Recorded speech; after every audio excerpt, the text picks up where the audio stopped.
Unlike 2D sketches, which reside on 2D planes, 3D sketches can contain entities in 3D space.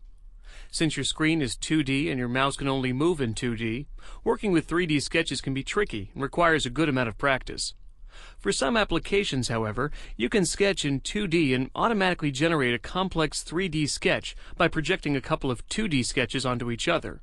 Now, before I begin, I want to point out that we'll basically be creating two orthogonal views to define a 3D curve. For example, in this lesson, we'll be creating a 3D pipe route. I'll begin by first creating a sketch on the top plane, which will be considered as the top view for our route. I'll create a couple of lines and add some sketch fillets. Remember, this sketch will only define the 3D curve when viewed from a top view. Don't worry if this sounds confusing at the moment. You'll see what I mean in a bit. With the sketch completed, I'll exit the sketch. And now, I need to create another sketch to define the second orthogonal view. For this, I'll go ahead and create a new sketch on the front plane. Notice that this sketch does not need to start or end at the same points as the first sketch.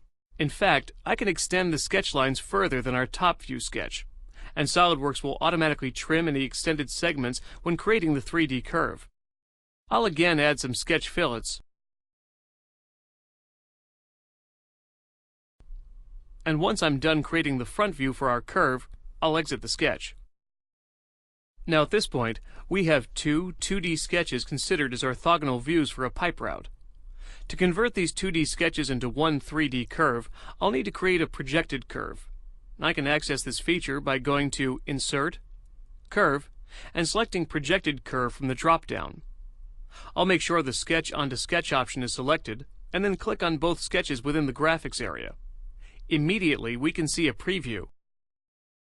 And notice that the curve's overall shape is defined by both sketches.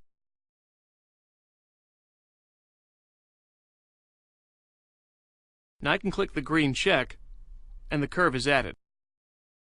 To finish this example, I'll go ahead and use this 3D curve as a sweep path. I'll create a reference plane normal to the curve to create a circular profile.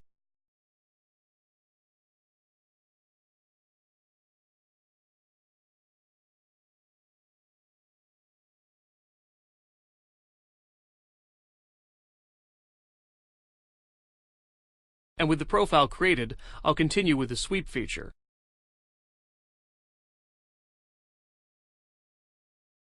Keep in mind that in order to edit the projected curve, you must edit the corresponding sketches.